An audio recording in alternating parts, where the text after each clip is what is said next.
and dozens of distinguished speakers are once again joining efforts to find best solution for the transition towards a more sustainable economy. We will hear today from the policymakers here in the heart of the European Union, but also from the EU partners from across the Atlantic and from all over the world. 2 years ago, on the initiative of the European Commission President Ursula von der Leyen, the European Union increased its climate ambition. The EU's 27 member states endorsed ambitious climate targets for 2030 and the objective to reach climate neutrality by 2050.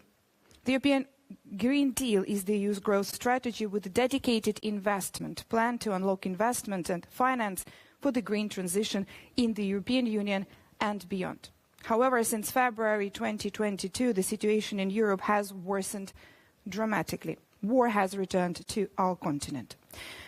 Russia's invasion of Ukraine is not only bringing unbearable suffering to the Ukrainian people, it is also threatening the security and the sovereignty of the EU and is causing hardship around the world, with the most vulnerable countries affected the worst. For the European Union, it is clear that its dependency on Russia's fossil energy supply must come to an end. With the Repower EU plan, the European Commission proposes to make the EU-wide energy system more resilient by phasing out fossil fuels from Russia well before 2030, diversifying energy supplies and boosting energy efficiency, as well as investment in renewable energies, while ensuring that secure and clean energy remains affordable to companies, businesses and the households. The second edition of the EU Sustainable Investment Summit is an opportunity to send a clear signal that in spite of Russia's attempt to disrupt the international order, the world needs to remain united in its fight against climate change. And we are inviting all of you to join us here today during the day. Please use the tool called Slido, where you can ask your questions and make your comments. Let us know what you think about some of the most important issues these days in the European Union, but also in the world. We're going to hear from the speakers, we're going to hear from the panelists and the sessions, and we're going to hear the keynote addresses. And the first one to open this year's event is coming from the President of the European Commission, Ursula von der Leyen. Distinguished guests, colleagues, activists, investors, and leaders across the field of sustainability. I am delighted to open this year's Sustainable Investment Summit. Since we met last year, global economic growth forecasts may have weakened, but our collective commitment to building a sustainable economy has certainly not. In fact, the business, security, and moral case for the green transition has only become stronger. The same fateful week Russia invaded Ukraine in February, the leading authority on climate change, the IPCC, issued a stark warning to the global community. They demonstrated that the climate is changing faster than our capacity to adapt, and the message could not be clearer. We must speed up sustainable investments and increase their scope, now more than ever. Despite Russia's attack to disrupt the international order, the world must remain united in our fight for a peaceful, fair and prosperous future. I would like to focus on 2 points today that you will cover in more depth in the panels. First, on public investment, which is needed to mobilize private capital. And second, on empowering workers with skills to drive the green transition. So let's start with public investment. Our immediate priority is tackling the energy crisis, which risks becoming an economic and social crisis. Already at last year's summit, I spoke about the unsustainability of the energy system, which is still dominated by fossil fuels. Now, since Russia's brutal attack on Ukraine, this has become even more obvious. Putin is using fossil fuels as a weapon against Europe, but Europe will not be blackmailed. we will not compromise on our values. We are determined to end our dependence on Russian fossil fuels, once and for all, and fast. For example, by diversifying supply, saving energy, and accelerating the rollout of renewables. Let me give you two figures. Last year, 41% of Europe's gas imports came from Russia. Now today, this figure is down to 9% pipeline gas. We were able to compensate these losses through increased supply by our trusted partners like the US and Norway. In parallel, we have filled our gas storages to over 92%, and this is significantly higher than it was last year. And we have managed to save 15% of the gas consumption. But we have to go and steer the medium and long-term transition at the same time. So we have proposed Repower EU, an investment support to cut our dependence on Russian fossil fuels by accelerating the deployment of renewables. Renewable energy is not only good for the climate, it is also good for our independence. It is clean energy produced at home. Gas pipelines are being built fit for purpose for green hydrogen. Interconnectors are being completed to create a Europe-wide electricity grid to support the mass deployment of wind and solar.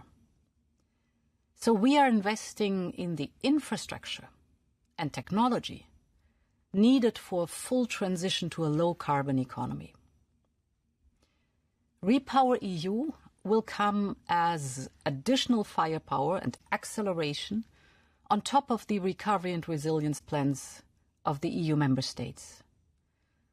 To date, the Commission has given the green light to nearly 500 billion euros from Next Generation EU, of which half support the green transition. This includes measures in sustainable mobility, in energy efficiency, investments in renewables and in grids. Let me give you some examples. In France's plan, 85,000 ecological bonuses have already been distributed to support the uptake of clean vehicles. And this is just the start, because much of our public investment is designed to help de-risk and mobilize private capital. Like, for example, in Italy's plan, where Next Generation EU funds are being used to boost their national innovation fund. This is to finance private investments that have a positive impact on research and innovation for a low-carbon economy. The measure in Italy aims to support 250 small and medium-sized enterprises with 700 million euros in sustainable investment. So, this is the right way to go. Because we need entrepreneurs and private investment to help get the job done. And that's why we are here today. The green innovation is here. The public investment is here. And the path is clear. This is a truly exciting moment for all of us who believe in sustainable progress. And this brings me to my second point. People, the so-called human capital. This is a core theme of today's summit, and for very good reason. There are entrepreneurs with big projects and dreams, and companies with ambitious plans to decarbonize, who simply cannot find the professionals with the green and digital skills to work with them. In Europe right now, we have the strongest labor market in decades, but at the same time, we have a serious shortage of the right skills. This is a trend that has picked up especially in the last 2 years, as we recovered from the pandemic lockdowns. The Munich-based IFO Institute has found a growing shortage of skilled workers in almost every EU member state, across economic sectors, from manufacturing to services. For example, in construction, which is a pivotal sector for the clean energy transition, nearly 35% of EU firms report impairments due to a shortage of skilled workers. That is why I have proposed to make 2023 the European Year of Skills, to focus our attention and sustainable investment on this crucial issue. At European level, we've set targets on re- and upskilling and made available large amounts of EU funding. Nearly 1.5 billion euros in Next Generation EU so far, and 4.2 billion from the European Social Fund. But it is about more than funding. It is about bringing industry and training providers together, employers' associations with trade unions. The goal is to better match skilling strategies with the economy's need and our labour market. And this is an approach we are pioneering with the Pact for Skills.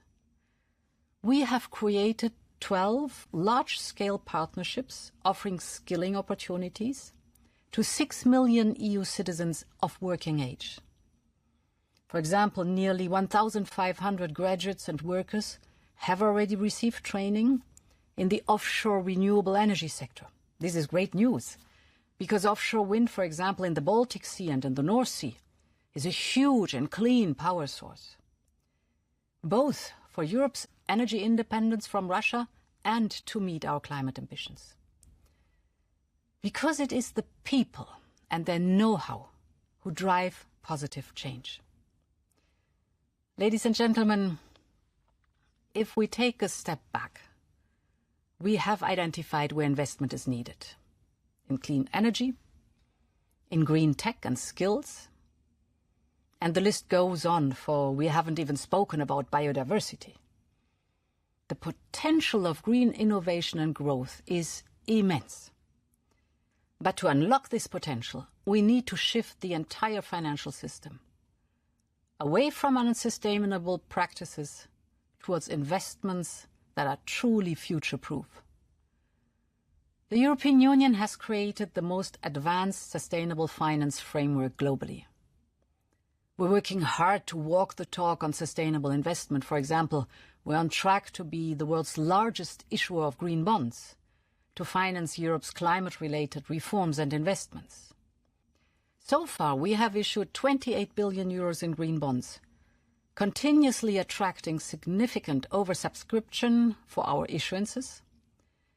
This is a boost not only to Europe's transition, but to the green bond market itself, as investors will have access to a very liquid green curve over time. Sustainability is much more than the right thing to do. It is also the safest and the smartest investment we can make. Betting on a low-carbon economy that gives back to nature more than it takes and reinforces our security is the most certain economic trend in the coming years and decades. Thank you for your leadership. Thank you for your pledges. And I wish you an exciting summit. And following the words of the European Commission President on the importance for the EU to work with the trusted partners, we're going to hear next from the Prime Minister of Canada, Justin Trudeau. Hello everyone. Bonjour à tous. It's great to be joining you for the EU Sustainable Investment Summit. Nous nous réunissons aujourd'hui à un moment décisif de notre